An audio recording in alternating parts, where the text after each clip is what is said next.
Saint Bernard, Order of Citeaux, Abbot, Reformed Benedictines, 1153, Clairvaux. Saint Bernard was born at the castle of Fontaines, in Burgundy. The grace of his person and the vigor of his intellect filled his parents with the highest hopes, and the world lay bright and smiling before him when he renounced it forever and joined the monks of Citeaux. All his brothers followed Bernard to Citeaux except Nivert, the youngest, who was left to be the stay of his father in his old age. "You will now be heir of everything," said they to him, as they departed. "Yes," said the boy. "You leave me earth, and keep heaven for yourselves. Do you call that fair?" And he too left the world. At length their aged father came to exchange wealth and honor for the poverty of a monk of Clairvaux. One only sister remained behind. She was married, and loved the world and its pleasures. Magnificently dressed, she visited Bernard.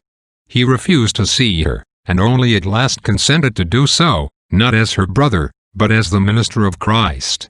The words he then spoke moved her so much that, 2 years later, she retired to a convent with her husband's consent, and died in the reputation of sanctity.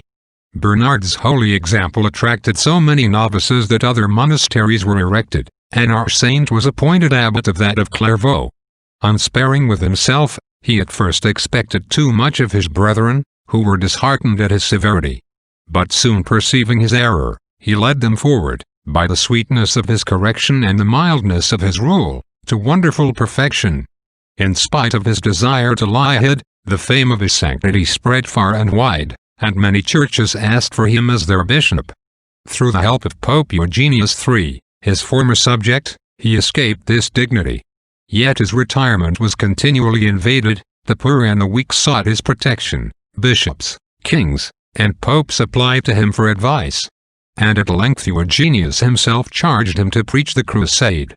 By his fervor, eloquence, and miracles Bernard kindled the enthusiasm of Christendom, and 2 splendid armies were dispatched against the infidel. Their defeat was only due, said the saint, to their own sins. Bernard died in 1153. His most precious writings have earned for him the titles of the last of the Fathers and a Doctor of Holy Church. Reflection.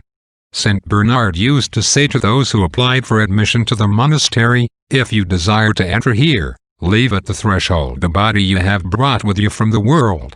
Here there is room only for your soul." Let us constantly ask ourselves Saint Bernard's daily question, "To what end didst thou come hither?" Amen.